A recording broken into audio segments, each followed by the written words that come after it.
In this video, we'll see concept of ideal and practical source. In this ideal and practical source means we'll discuss voltage source and current source. What is that ideal voltage source? What is that ideal?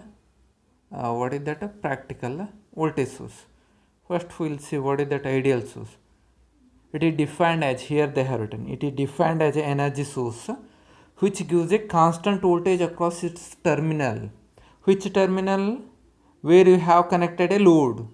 Across that load, it has to maintain constant voltage irrespective of how much current that particular load is drawing through its terminal. Means ideal voltage source means how much that load may be drawing the voltage, but it has to maintain a how much current that load may be drawing. It has to maintain a constant voltage through its terminal. You can call this type of source as an ideal voltage source. Means here you are trying to maintain a constant voltage across its terminal. What type of load you may connect here? In this next diagram now we'll see what is that.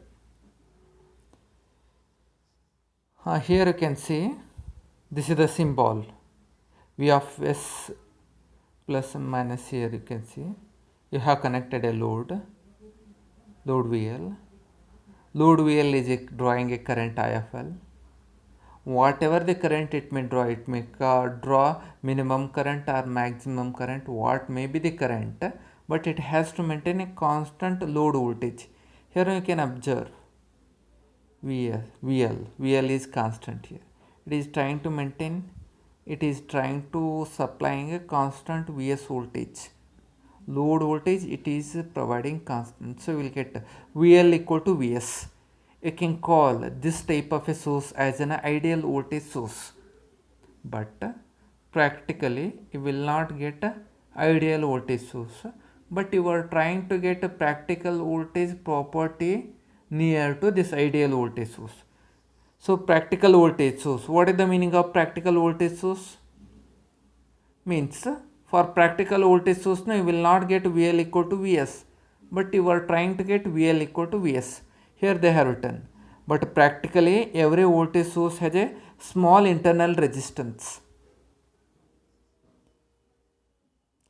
Here you can see practically every voltage source has a small internal resistance in series with it. Here now it has a internal resistance RAC that is in series with this voltage source Vs.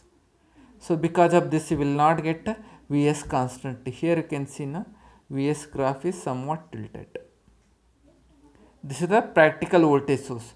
When there is no load IL, when there is no load IL equal to 0, then you will get VL equal to Vs. Whenever there is no drawing of voltage, whenever there is no drawing of load current IL by this load, no, then obviously Vs will be maximum. Then this Vs behaves like a ideal voltage source. But whenever load start to operate, no, it try to draw the current. Load may be some of the motors, something like that. Whenever you want to run a motor from this voltage source, no, obviously it consumes some of the current. Because of the consuming of the current, no, you can say that this voltage will get drops. Whenever this motor is not working at all, obviously it is not drawing any current at all. So in that case, you will get maximum voltage. So in that condition, you will get VL equal to Vs. But practically, whenever it is operating, you will not get VL equal to Vs. So here, why you will not get VL equal to Vs? Because of the presence of this internal resistance. Because of the presence of this internal resistance, no, you will not get that. So VL equal to Vs is not present because here you have minus IL into RSC. We will get VL equal to Vs minus IL into RSC. For ideal voltage source, no, RSE, you don't have any series resistance, so RSE will be 0. Whenever RSE equal to this term is 0, RSE equal to series resistance is 0, no, we'll get VL equal to VS. That is for ideal case. But for practical, no, you have some of internal series resistance with this. Because of this, no, you will get some less voltage across its terminal. For ideal voltage source, RSE will be 0. Next, similar to this one, no, you will get ideal current source. Fine. Can you define what is the meaning of ideal current source similar to ideal voltage source? Ideal voltage source, what it will do, it will be trying to maintain a constant voltage across its terminal, irrespective of whatever the current that may be drawing at its load terminal. Similarly, ideal current source means what? It is trying to maintain a constant current across its terminal, irrespective of whatever the voltage that may be drawing. So here what they have written, it is the source which gives a constant current at its terminal, irrespective of voltage appearing across its terminal. It is trying to maintain a constant current across its terminal. So here we'll see here. This is the symbol of ideal current source. Here now for ideal current source you can see.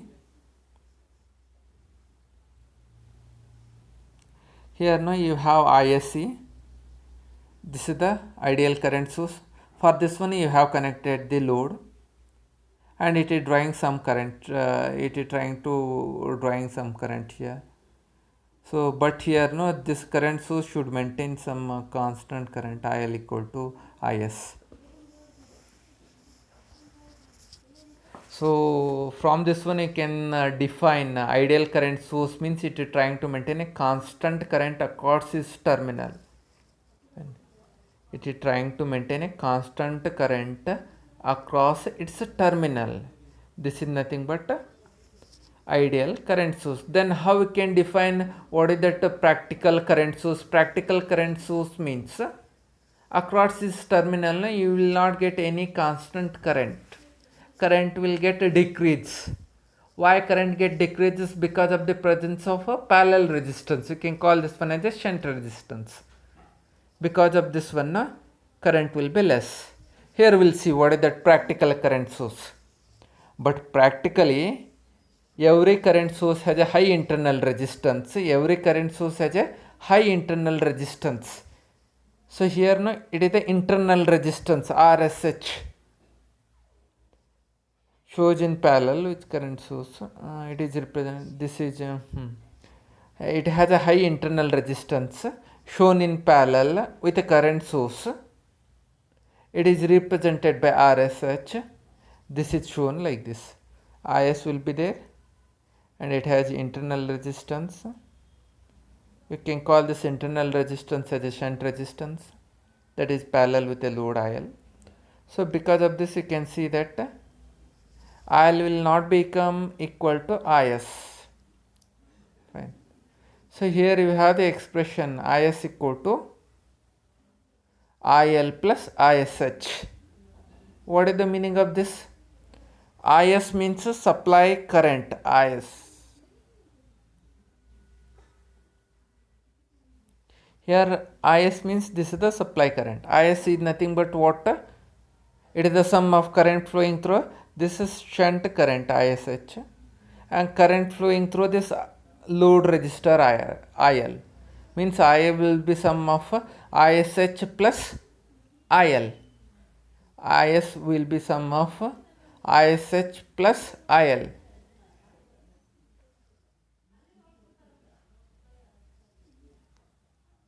Because of RSH, current through its terminal decreases slightly.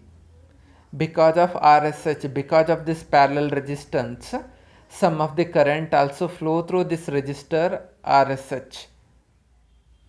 It decreases slightly with increasing voltage at its terminal. Ideally, for ideal current source, this RSH will be infinity.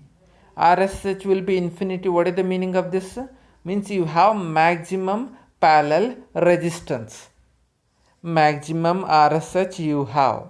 Because of the presence of a maximum parallel resistance, no current will flow through this RSH. So for ideal current source, RSH will be infinity. Next we'll go with another term.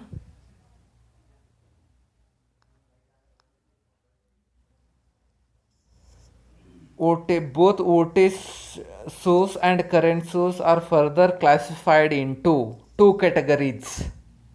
These two are voltage source and current source. These two are further classified into time invariant source and time variant source. Time invariant means what? It is like a DC source. Time variant means what? It is a AC source. So time invariant means variation with respect to time. You can call this one as a time variant. Variation, if it is not varying with respect to time, you can call this one as a time invariant. Means if you consider DC source, for DC source it is not varying with respect to time, you can call this one as a time invariant. For AC source, no, it is varying with respect to time, you can call this one as a AC source. Here they have written time invariant source means what? The source in which voltage and current source are not varying with the time are known as time invariant source or DC source.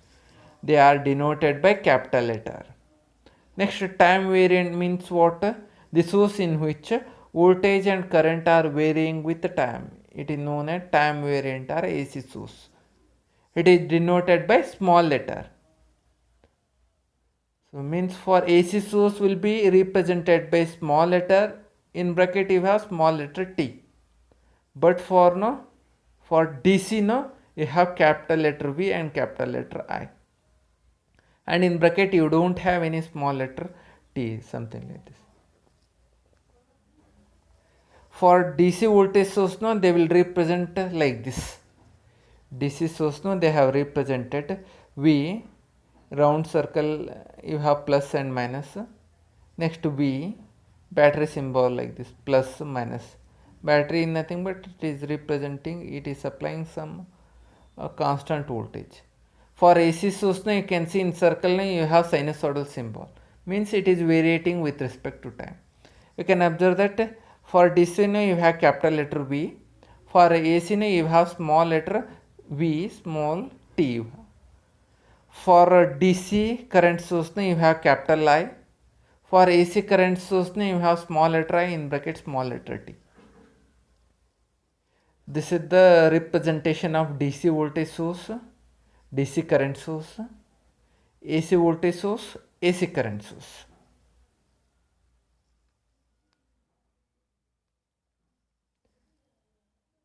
So these are all, whatever things we have discussed now, these are all independent source.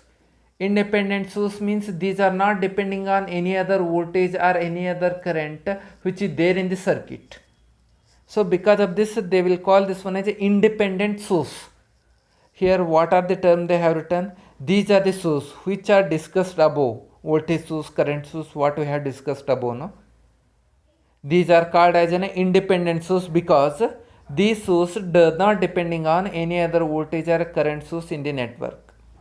These are not depending on any other voltage or current source in the network. These are called as an independent source. These are represented by a circle with the polarity of voltage and voltage are the direction of current indicated inside this. These are represented by a circle. You should remember these are represented by a circle. Independent sources are represented by a circle with the polarities. Next we will see dependent source. With respect to independent, now you can define dependent source. Dependent source means what? These are the source whose voltage and current is completely depending on, these are depending on some other circuit element or some other voltage and current what is there in the circuit. These are called as a dependent source. We'll see what they have written.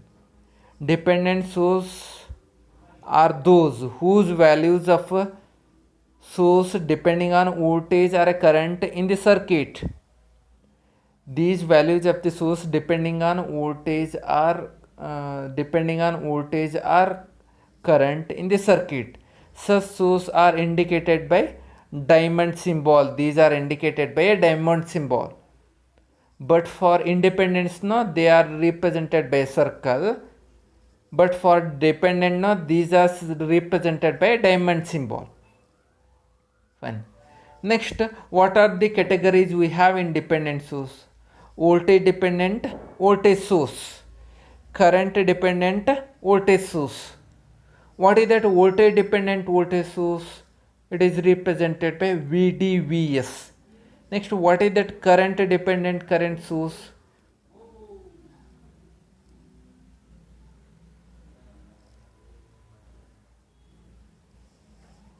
So we'll see what is that voltage dependent voltage source.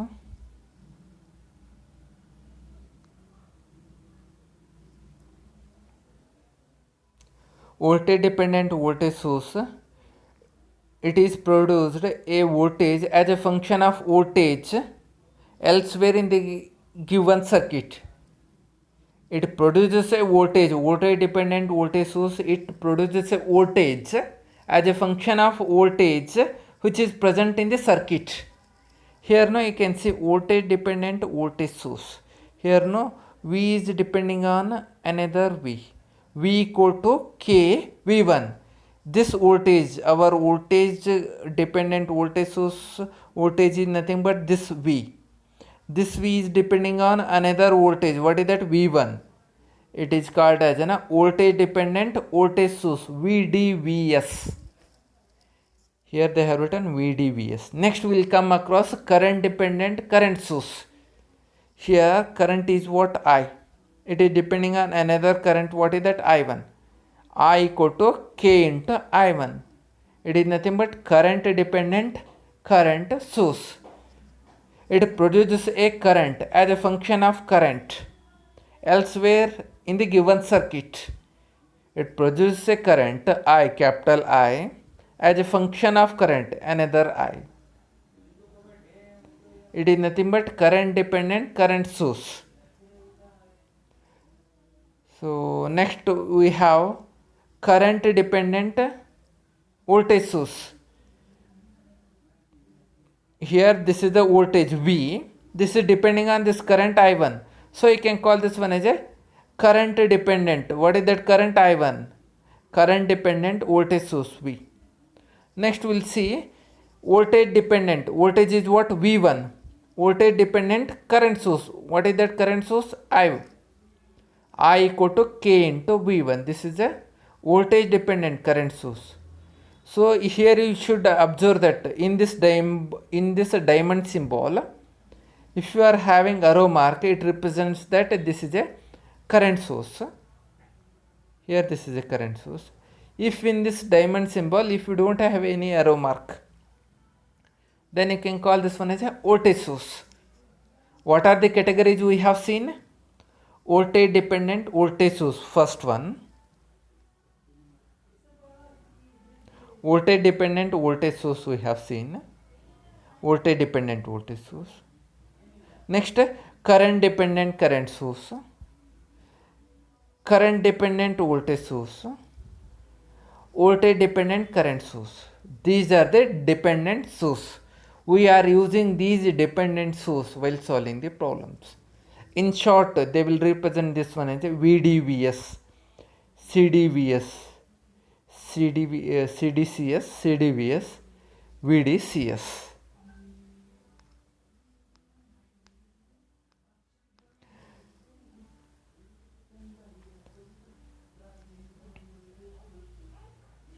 Next, what are the university questions you can get here? Explain independent and dependent source. Explain independent and dependent source. Whatever the things we have discussed, no, that is. Explain ideal and practical current source. Explain ideal and practical voltage source. Define regulations and comment on the loading of the source. Fine. These are the university questions we'll get here. Next we'll come across the next concept, that is Ohm's law. You already familiar with the Ohm's law, nothing to tell. Fine.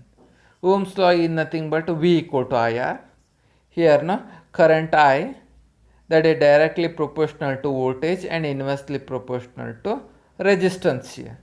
Here current I which is flowing through this resistor R, no, this is directly proportional to voltage appearing across this terminal R, and it is inversely proportional to how much resistance this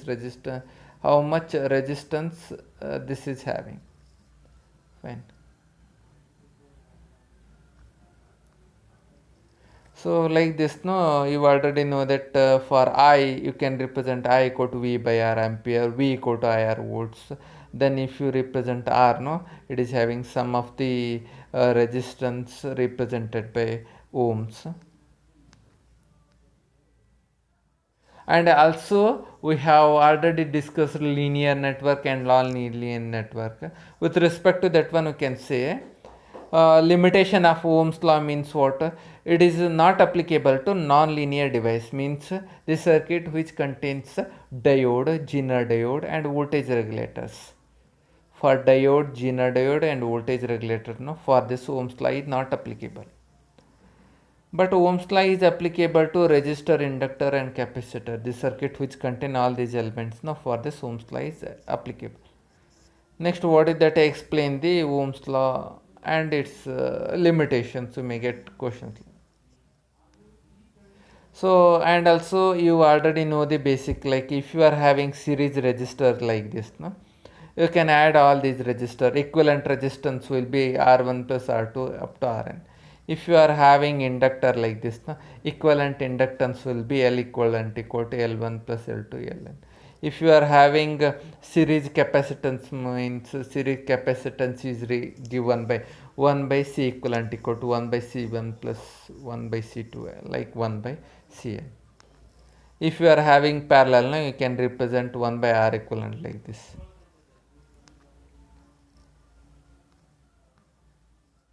But for parallel inductor, you can represent similar to resistor R also, 1 by L equivalent. For capacitor also you can. Next we'll come across a short circuit and open circuit.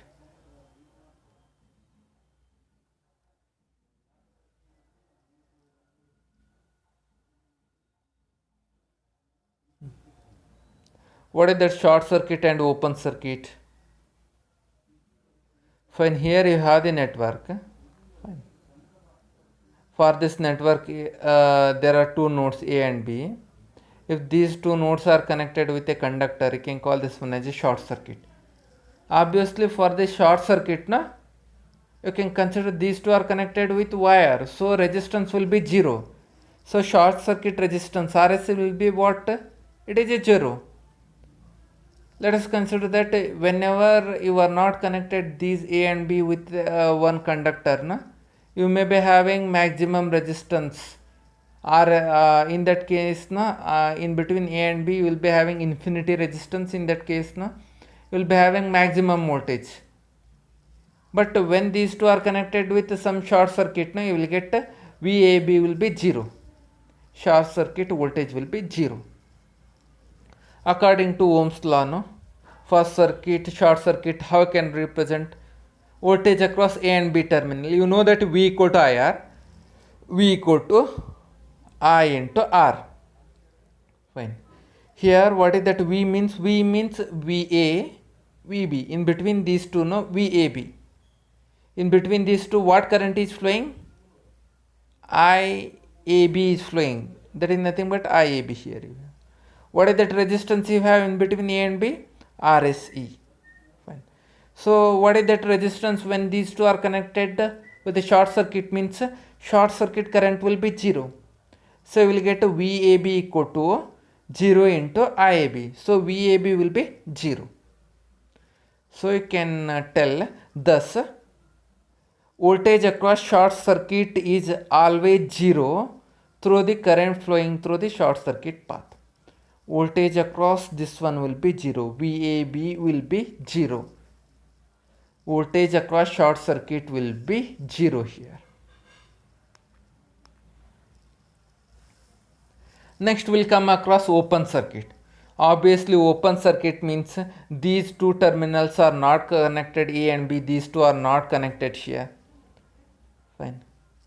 When there is no connection between 2 points, point A and B, whenever there is no connection between these 2 points, having some voltage across 2 points, then points are said to be open circuit. When these 2 points are not connected, these are called as an open circuit. Obviously open circuit resistance will be what? Infinity. As there is no direct connection in the open circuit, resistance of the open circuit will be what? Infinity. Resistance of the short circuit will be what? 0. For open circuit it will be infinity. So open circuit ROC, open circuit resistance you can represent ROC equal to infinity. There is a voltage across the point A and B. This voltage is nothing but VAB. How can represent V equal to IR? You already know, according to Ohm's law. IOC means what? Current across this open circuit. Open circuit current. I want to find out what is that current flowing through this open circuit. I equal to V by R. I is nothing but IOC here. V is nothing but what? Voltage across point A and point B, VAB. What is that resistance you have across A and B? That is nothing but ROC. Resistance will be infinity. So IOC equal to VAB by infinity. Obviously if you divide anything by infinity, that value will be 0. IOC, open circuit current, will be 0, means across this point A and point B there is no flow of current at all. Thus current through open circuit is always 0, though there is a voltage across the open circuit. Next we'll see what is the redundant branch and its combination.